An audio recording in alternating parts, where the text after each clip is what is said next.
Hello mga Jumega ko, ng mga gandararat dyan. Kumusta kayo? Mga gandararat, may i-share naman ako sa inyo. Kaya ginawa ko ang video na to para sa inyo. Alam ko naman na hindi naman lahat ng tao no, may nararamdaman katulad ng naranasan ko. Pero, syempre, yung iba, mas lalo na yung nag-work sa salon, yan, palaging nakakaranas nito. Then, bago yan, syempre, intro muna ako mga gandararat. Stay tuned!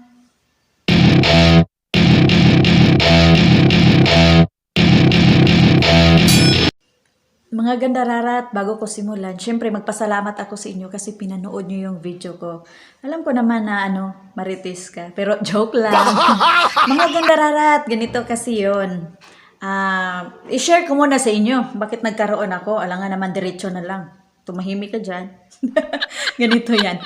Mga gandararat, grade 6 ako, tinuruan ako ng mama ko maglinis ng koko. Kasi sabi niya, hindi ka para, alam ko naman tamad kang mag-aral. Kaya kailangan mo to. Pag laki mo, pag matanda ka na, may asawa ka na, may hanap buhay ka. Kung wala ka mang alam sa trabaho. Kasi tamad talaga ako. Then, yun, natuto ako mga gandararat hanggang sa parang naano ko na talaga siya. Kinarir ko na talaga yung pag-manicure tsaka maglinis ng koko sa paa, ganon. Then hanggang sa marami na akong customer, ganon. Tapos hindi ko man lang alam na bawal pala magbasa ng kamay. Naghuhugas kasi ako, ang arte-arte, no? Akala mo ang ganda. Then, yun. Hindi kasi sinabi ng mama ko na bawal pala yun magbasa. Basta ako, pagkatapos, basta na, kahit ilan pa, kahit 10 pa yung nilinisan ko, wala akong pake. Yung time na yun mga gandararat, hindi pa ako marunong mag-ribbon. Hindi pa ako marunong maggupit. Mga gandararat, alam nyo ba na dahil sa ginagawa kong ganon, araw-araw, ganon, wala akong pake. Siyempre, bata pa ako hanggang sa nag-asawa ako. Wala talaga akong pake hanggang sa dumating na yung medyo masakit na siya, nangangalay-ngalay lang. Yan lang, ganyan lang sa umpisa. Hindi siya yung sobrang sakit. Nangalay-ngalay lang. Yun yung nararamdaman ko. Then, dumating yung time na marunong na akong mag-ribbon. Ito ang pinakamatindi. Marunong ako mag-ribbon 2010 kasi nakita ko paano mag-ribbon 2010 sa Manila. Dati sa F Salon. Doon nakita ko paano mag-ribbon. Manicurista ako doon. Pero mabilis lang ako mga gandararat kasi nabuntis ako ni Justin. Kaya yun, umalis ka agad ako doon. Then, doon ko nakita paano mag-ribbon. Alam nyo naman, pag lumaki tayo sa salon talaga, promise. Tapos, parang gusto mo yung trabaho. Isang tingin ko lang, Diyos ko, ako pa. Ang dali kong copy-paste kaagad. Wow. Yun, tapos mga gandararat. Pag uwi ko ng Mindanao, 2011, nag-start akong mag-ribbon. Doon, nag-practice ako, yun. Tapos, hindi ko alam na kahit na nagplancha ako sa buhok, banlaw, walang pakialam hanggang sa marami ng customer, ganyan. Minsan sa isang araw, 3, tapos wala. Sa bahay lang ako. Pero, hindi ako nag-ano doon sa salon ng ate ko. Sa bahay lang talaga. Then, yun, nag-ano ako, yung sariling lang, kasi wala namang nagturo sa akin, di ba? Ako lang nag-analyze lahat-lahat. Tapos yun, nag-ano ako, yung maghugas ng buhok, ganyan, walang pake. Ilang years ko pa talaga naramdaman mga gandararat. Mga 2018 ata, 2018, bago ako pumunta ng Kuwait. Mga gandararat, 2018, yung naramdaman ko, yung parang masakit hanggang dito talaga sa kilikili ko. Pero binaliwala ko yun kasi parang okay lang naman. Pero mga gandararat, ito yung matindi. Yung dito ko, hindi ko na ma-straight yung mga daliri ko, ganyan. Ganyan lang siya. Tapos pag maano ko siya, kunting, aray ko, ang sakit talaga, grabe. Pag ganun ko, hindi ko maintindihan, sobrang sakit. Tapos ginanon ko siya, aray ko, ang sakit talaga. Sabi ko, ano ba to? Ang sakit talaga. Eh, mga gandararat. Alam niyo bang, yung mama ko, kasi dati, nag-ano kami, may parlor kami, tapos yung mama ko nagtatahi siya ng mga wedding gown kasi nagpaparinta din ang mama ko ng mga wedding gown, mga damit sa sa rena, ganon. Kaya nagtatahi siya. Tapos pag nagtahi siya, yung mga customer niya talagang gusto ko talaga si Nang Rufing. Rufing kasi yung mama ko.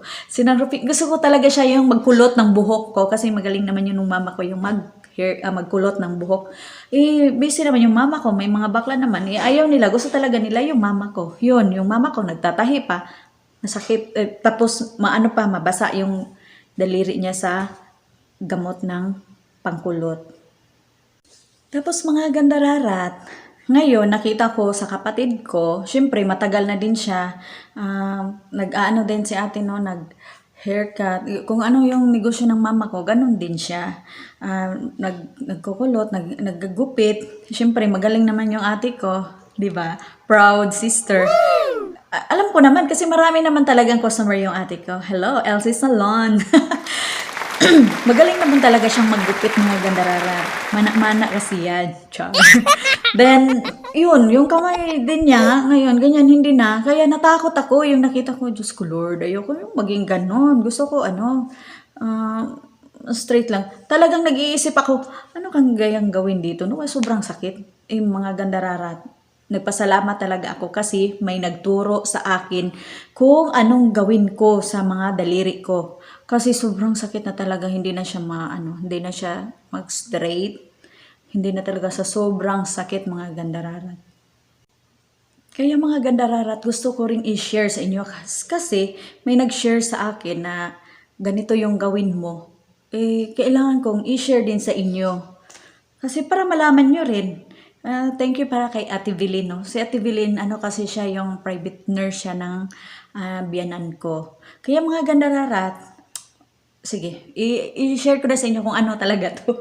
Ganito mga gandararat. Tapos ipakita ko sa inyo kung anong gawin dito.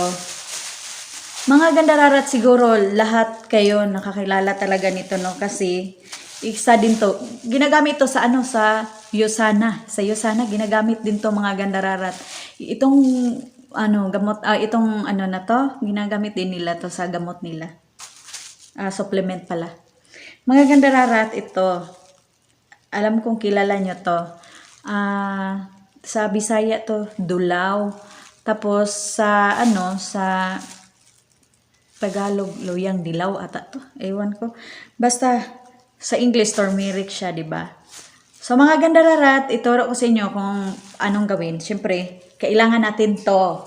Tapos, kailangan natin ng plastic, kailangan natin ng ganito pang tali at saka medyas, socks. Tapos, syempre, ito, kailangan natin to. ito yung mga kailangan natin.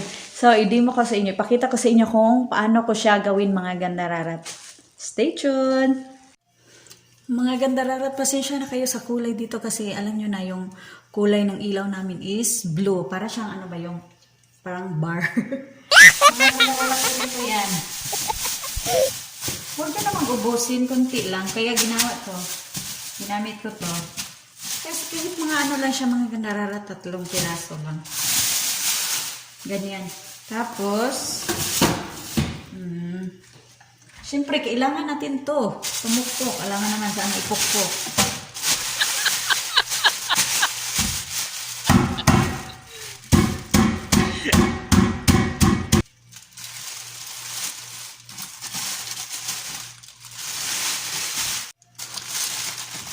Mga gandararat, kailangan ganito siya.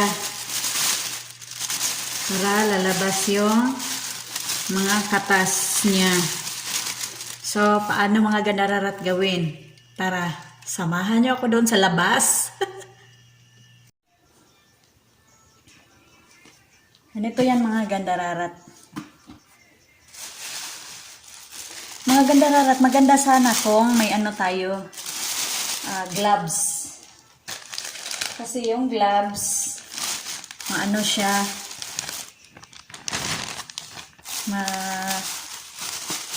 hindi pa maluwang.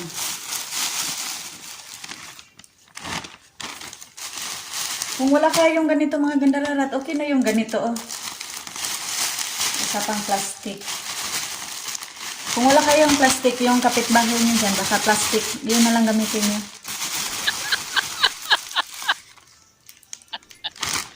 Ayan. Tapos mga gandararat, ganito siya. Ang ibabaw at saka ilalim, kailangan lagyan mo siya. Kailangan makalabas yung mga ano niya, mga gandararat, yung katas. Pero didilaw talaga yung mga daliri niyo dyan. Pero dapat ano siya, yung sobrang ano ba, yung lalabas talaga yung katas niya. Pero okay na rin ito. Maganda sana mga gandararat hanggang dito. Eh. Pero sa akin kasi ngayon, yung daliri ko lang sumasakit dahil sa ano mga gandararat, yung sa salon namin dito.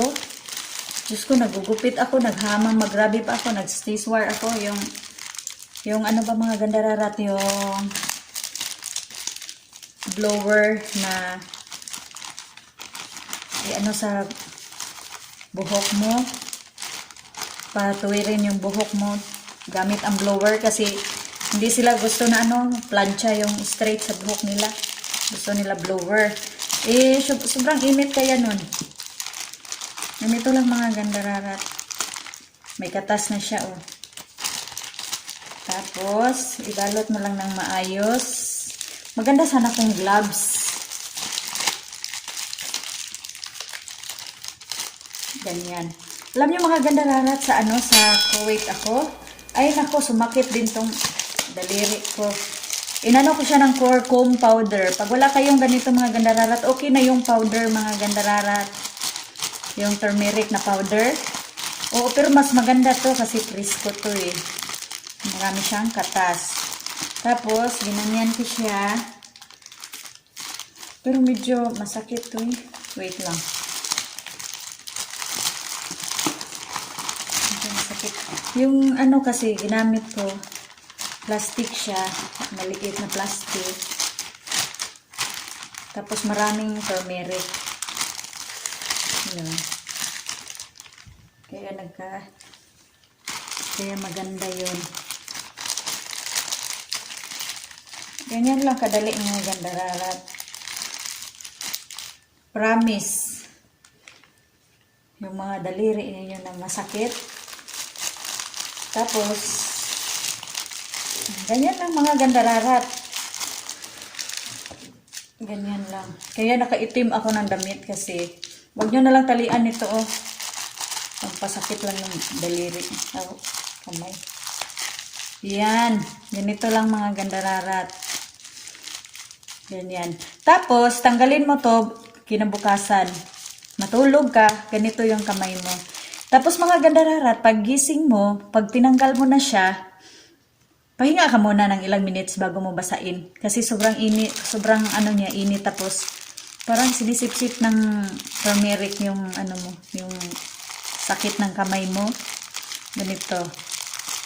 Gawin mo to mga gandararat, sa isang buwan, 2 beses lang. 2 beses lang talaga. Ako, 1 beses nga lang eh. Hindi na siya sumakit ulit. Tapos, yung nasa Kuwait ako, yun, sumakit siya pero mabilis lang, natanggal din. Ginamitan ko ng turmeric powder.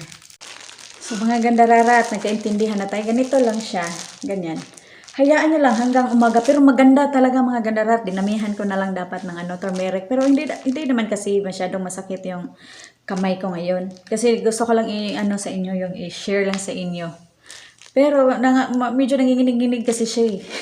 Kasi diba nag-stiswar ako, nag-haircut ako dito. Eh, wala naman akong magawa. Alam mo namang may amo tayo. Yun. Kaya mabasa talaga. So, I hope mga gandararat na nakatulong ako sa inyo. Wala namang mawala sa atin na na kung isubukan natin to kasi hindi naman to iniinom, 'di ba? Yung iba umiinom pa sila ng vitamin D ata. Ewan ko kung anong vitamin B complex, ano ba 'yun, yung mga calcium na 'yan. Pero i-try niyo to. Maniwala kayo kasi hindi naman ako magtuturo sa inyo kung hindi to totoo. Mismo sa sarili ko na na naranasan ko kaya sinishare ko na lang sa inyo. So, mga gandararat, ganito lang ha. Matulog ka ganito. Thanks for watching mga ganda rarat. Please naman pa-subscribe, pa-follow. Thank you!